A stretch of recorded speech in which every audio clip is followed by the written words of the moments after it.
នៅក្នុងអេពីសូតមួយនេះដែលសញ្ញានៃការធ្វើសង្គ្រាមគឺបានលេចឡើងបើមើលទៅមកខាងទៀតដែលបានឃើញជាមួយនឹងកងទ័ពបិសាចយ៉ាងច្រើនតែម្ដងបើកាន់មកក្រុមរបស់ស៊ីណាដែលពួកគេនឹងគឺថាធ្វើដំណើរទៅកាន់កន្លែងនឹងបដាផងដែរនៅពេលដែលសៃរឿងគឺកាត់ទៅវិញដែលបានឃើញថាក្រុមរបស់បិសាចនឹងគឺបានវាយលុកចូលទៅដល់ក្នុងរាជធានីបាត់ទៅហើយនៅពេលនោះដែលក្រុមបិសាចនឹងគឺចង់វាយសម្លាប់ទៅកាន់ម្ដាយក៏ដូចជាកូន2នាក់ផងដែរក៏ប៉ុន្តែត្រូវបានស៊ីននឹងគឺមកជួយតាន់ចំណែកបិសាចមួយទៀតវិញនៅពេលដែលឃើញថាក្រុមរបស់ស៊ីននឹងគឺគ្រាន់តែជាសិស្សសាលាបិសាចមួយនឹងគឺពិតជាមើងងាយខ្លាំងមែនទែនក៏ដូចជាបានដកដបដើម្បីវាយប្រហារជាមួយនឹងក្រុមរបស់ស៊ីនផងដែរក៏ប៉ុន្តែគ្មានទេតាន់បានវាយគ្នាផងនឹងដែលស៊ីនក៏បានប្រាជាមួយនឹងធម្មពលរបស់គាត់គឺបាញ់ទៅលើបិសាចមួយនឹងស្លាប់បាត់ទៅដល់ចឹងទៅម្ដាយក៏ដូចជាក្មេងស្រីម្នាក់នឹងគឺបានអរគុណទៅកាន់ស៊ីនផងដែរចំណែកឯស៊ីនវិញនៅពេលដែលគាត់គឺបានឃើញថារាជធានីមួយនេះគឺត្រូវបំផ្លិចបំផ្លាញដែលធ្វើឲ្យគាត់នេះគឺពិតជាគុំជាមួយនឹងក្រុមបិសាចខ្លាំងមែនទែនចំណែកឯព្រះរាជបុត្រវិញដែលគាត់គឺបានឡើងទៅនិយាយក៏ដូចជាស្រែកប្រាប់ទៅកាន់ពពួកបិសាចទាំងអស់នឹងឲ្យចោះចាញ់ទៅដោយសារតែពួកគេគឺគ្មានថ្ងៃយកឈ្នះទៅកាន់ក្រុមរបស់គាត់បានឡើយចំណែកឯកងទ័ពក៏ដូចជាប្រជាជនដែលនៅប្រទេសមួយនេះវិញនៅពេលដែលបានឃើញថាប្រទេសជិតខាងនេះគឺបានមកជួយទៅកាន់ប្រទេសពួកគេដែលធ្វើឲ្យពួកគេគឺពិតជាសប្បាយចិត្តខ្លាំងមែនទែនចំណែកឯបិសាចដែលមានកម្រិតខ្លាំងហ្នឹងដែលពួកគេគឺអត់តន់ចេញមកប្រយុទ្ធនោះទេដែលពួកគេគឺចាំមើលអំពីសមត្ថភាពរបស់ក្រុមស៊ីនសិនដោយនៅគណៈពេលនេះមិនមែនតែស៊ីននោះទេដែលបានចាប់ការទៅកាន់ពពួកបិសាចសូម្បីតែមិត្តភ័ក្តិរបស់ស៊ីនដែលនៅកន្លែងផ្សេងទៀតហ្នឹងពួកគេគឺបានចាប់ការទៅកាន់បិសាចក៏ដូចជាជួយមនុស្សផ្សេងទៀតផងដែរដែលនៅក្នុងគណៈពេលនេះបិសាចគឺពិតជាចាញ់ព្រៀបទៅកាន់ក្រុមរបស់ស៊ីនខ្លាំងមែនទែនច្បាស់ណាស់ដោយសារតែពួកគេនឹងគឺគ្រាន់តែជាបិសាចកម្រិតទាបនោះទេពួកគេគឺមិនអាចយកឈ្នះទៅកាន់ក្រុមរបស់ស៊ីនបានឡើយបើកាត់ទៅកន្លែងស៊ីសលាវិញទោះជានាងគឺមិនអាចវាយប្រហារជាមួយនឹងពពួកបិសាចទាំងអស់នឹងបានក៏ដោយក៏ប៉ុន្តែនាងក៏បានប្រាជាមួយនឹងធម្មពលរបស់នាងដើម្បីព្យាបាលទៅកាន់ប្រជាជនដែលនៅទីហ្នឹងបើកាត់ទៅមើលកន្លែងស៊ីនវិញ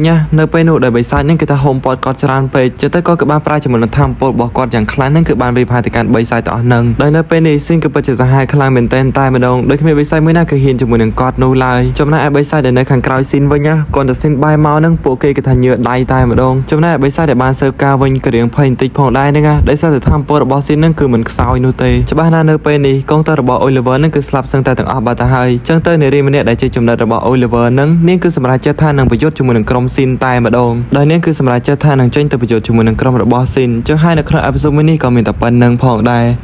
នៅក្នុងអេពីសូតមួយនេះគឺបានឡើងនៅពេលដែលមិត្តភ័ក្តិរបស់ស៊ីននឹងគឺប្រយុទ្ធជាមួយនឹងកូនចៅរបស់ Oliver ដែលបានឃើញថាពួកគេទាំងពីរនឹងគឺកំពុងតែវាយគ្នាក៏តែទូជាមិត្តភ័ក្តិរបស់ស៊ីននឹងគឺមានជាមួយនឹងគ្នាពីរអ្នកយ៉ាងណាក៏ដោយក៏តែពួកគេក៏អាចជួយឈ្នះទៅកាន់នាងបាននោះទេច្បាស់ណាស់ដែលនារីម្នាក់នេះគឺជាកូនចៅចំណិតរបស់ Oliver ចឹងនាងក៏ជាបិសាចដែលមានកម្រិតខ្ពស់ផងដែរនៅពេលនោះដែលមិត្តភ័ក្តិរបស់ស៊ីនពីរអ្នកទៀតនឹងគឺបានទៅជួយផងដែរក៏តែពួកគេនឹងក៏អាចជួយឈ្នះទៅកាន់កូនចៅចំណិតរបស់ Oliver បាននោះទេក៏តែពេលនោះស៊ីនគឺថាលេចឡើងតែម្ដងក៏ដូចជាបានជួយទៅកាន់មិត្តភ័ក្តិរបស់គាត់ផងដែរក៏តែស៊ីនក៏បានខ្វល់ពីនាងនោះទេដែលគាត់នេះគឺបានដើរទៅព្យាបាលមិត្តភ័ក្តិរបស់គាត់សិនដោយពេលនេះស៊ីនក៏ពិតជាកាចខ្លាំងមែនទែនក៏ដូចជាខឹងទៅកាន់នាងផងដែរច្បាស់ណាស់ដោយសារតែមិត្តភ័ក្តិរបស់គាត់នឹងគឺពិតជាត្រូវរបួសខ្លាំងមែនទែនមិនយូរប៉ុន្មានការប្រយុទ្ធរបស់ពួកគេទាំងពីរគឺបានចាប់ផ្ដើមដោយនារីម្នាក់នេះគឺបានហក់ទៅវាយប្រហារទៅកាន់ស៊ីនមុនអញ្ចឹងទៅដោយស៊ីនក៏បានប្រាជាមួយនឹងក្បាច់ដៃរបស់គាត់នេះគឺបានតទល់ជាមួយនឹងនាងផងដែរក៏ប៉ុន្តែនៅពេលដែលប្រយុទ្ធបានបន្តិចហ្នឹងដែលនាងក៏បានដឹងថាសមត្ថភាពរបស់នាងគឺមិនអាចយកឈ្នះទៅកាន់ស៊ីនបាននោះទេដល់អញ្ចឹងទៅនាងក៏បានប្រវាយដានស៊ីនទៅធ្វើបាបមិត្តភ័ក្តិរបស់ស៊ីនផងដែរក៏ដូចជាប្រើជាមួយនឹងវេទមន្តរបស់នាងនេះគឺបានលោតចេញមិនត្រឹមតែប៉ុណ្ណឹងនោះទេដែលមានជាមួយនឹងដៃគូរបស់នាងម្នាក់ទៀតនេះគឺចាំជួយពីលើផងដែរចឹងទៅធ្វើឲ្យការរត់ចេញរបស់នាងគឺបានសម្រេចមុននឹងរត់ចេញនាងក៏បានប្រើជាមួយនឹងថោនពលរបស់នាងយ៉ាងខ្លាំងដើម្បីសម្លាប់ទៅកាន់ពួកគេផងដែរដែលឃើញចឹងស៊ីនក៏ដេញតាមនោះទេដោយក៏គ្មានជំរឿអីអំពីការប្រើវេទមន្តរបស់គាត់ដើម្បីតតាំងជាមួយនឹងថោនពលដ៏ខ្លាំងមួយនឹងបន្ទាប់ពីការរងទៅកាន់ថោនពលមួយនេះហើយដែលស៊ីនក៏បានអត់មើលទៅកាន់មិត្តភ័ក្តិរបស់គាត់ក៏ប៉ុន្តែដែលមិត្តភ័ក្តិរបស់គាត់នឹងក៏មានបញ្ហាអីនោះទេអញ្ចឹងតែដែលធ្វើស៊ីននឹងក៏រៀងធូរចុះបន្តិចផងដែរក៏ប៉ុន្តែទោះជាយ៉ាងណាក៏ដោយក្រុមបិសាចនឹងក៏បានដកថយបានសម្រេចបាត់ទៅហើយព្រះអង្គម្ចាស់គឺបាននិយាយទៅកាន់ពួកគេថាច្បាស់ណាស់ទោះជាក្រុមបិសាចគឺអាចដកថយបានក៏ប៉ុន្តែការប្រយុទ្ធមួយនេះមានន័យថាពួកយើងនឹងក៏អាចយកឈ្នះទៅកាន់ពួកគេបើការទៅមើលក្រុមរបស់បិសាចវិញដោយពួកគេគឺពិតជាខឹងខ្លាំងមែនទែនដោយសារតែពួកគេក៏មិនអាចធ្វើអ្វីទៅកាន់ក្រុមរបស់ស៊ីនបានហើយពួកគេក៏គ្មានជំរឿអីក្រៅពីការដកថយនៅឡើយដោយសារធម្មពលរបស់ស៊ីននឹងគឺពិតជាខ្លាំងមែនទែនសៃឬក៏បានកាត់ទៅកន្លែងសេសីលាវិញដែលនាងក៏បានប្រើជាមួយនឹងម៉ាណារបស់នាងគឺសឹងតែទាំងអស់ហើយដើម្បីព្យាបាលទៅកាន់ប្រជាជនដោយសារតែនាងគឺអស់ម៉ាណាចូលទៅនាងគឺបំរុងតែដោះអាយរបស់នាងដើម្បីយកអាវមួយហ្នឹងគឺទៅរំរបួសឲ្យប្រជាជនម្នាក់ហ្នឹងក៏ប៉ុន្តែដោយស៊ីននេះគឺបានមកតន់ក៏ដូចជាចាប់នាងជាប់ផងដែរដោយស៊ីនគាត់គឺបានជាទៅកាន់សេសីលាថាមិនអីនោះទេនាងគឺធ្វើបានល្អហើយទុករឿងរ៉ាវផ្សេងទៀតឲ្យគាត់នឹងគឺជាអ្នកចាប់ការវិញម្ដងដោយមិនចាំយូរស៊ីនក៏បានព្យាបាលទៅកាន់បរិសុទ្ធដែលត្រូវរបួសម្នាក់នឹងផងដែរដោយការព្យាបាលរបស់ស៊ីនណាគឺអត់យូរនោះទេដោយសារធម្មពលរបស់គាត់នឹងគឺច្រើនបន្ទាប់ពីព្យាបាលបានសម្រេចហើយបើមើលទៅកាន់សេសីលាវិញ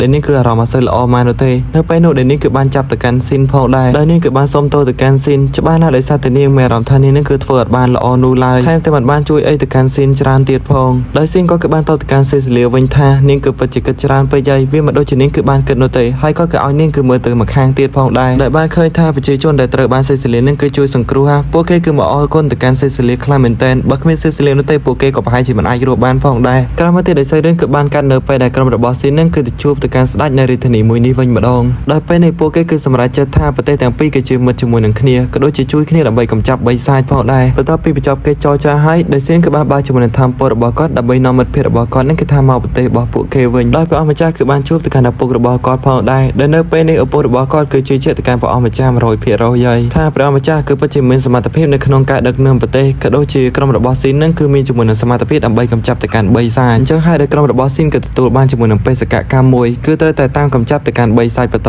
ទៀតបើការទៅមើលក្រុមរបស់ Oliver វិញណាដែលពេលនេះកូនចៅរបស់ Oliver គឺពិតជាភ័យខ្លាំងមែនទែនដោយសារតែ Oliver គឺបានគំរាមទៅកាន់ពួកគេថាឱកាសរបស់ពួកគេនៅក្នុងការកម្ចាត់ទៅកាន់ក្រុមរបស់ស៊ីនគឺមានតែម្ដងទៀតនោះទេច្បាស់ណាស់បើសិនជាពួកគេគឺធ្វើអត់បានសម្រេចពួកគេគឺដឹងតែស្លាប់ហើយបើការទៅមើលក្រុមរបស់ស៊ីនវិញណាពេលនេះដែលពួកគេគឺបំរុងតែចេញដំណើរទៅកាន់ប្រទេសមួយទៀតច្បាស់ណាស់ដោយសារតែពួកគេគឺជួបជាមួយនឹងបេសកកម្មនៅប្រទេសមួយនឹងឯងដូចជាបានដឹងចឹងដែលក្រុមរបស់ស៊ីនទូនាទីរបស់ពួកគេគឺកម្ចាត់ទៅកាន់ពួកបិសាចក៏ដូចជាការពារទៅកាន់ប្រទេសផ្សេងៗទៀតដោយសារតែរឿងរ៉ាវទាំងអស់នឹងហើយទៅធ្វើឲ្យនៅក្នុង season ទី1នេះគឺបញ្ចប់តែត្រឹមនឹងផងដែរចំណែក season 2វិញគឺថាខ្ញុំមិនដឹងអាចចេញនៅពេលណានោះទេក៏តែបើសិនជាក្រុមហ៊ុនគេចេញចាំខ្ញុំនឹងយកមកសម្រាយបន្ត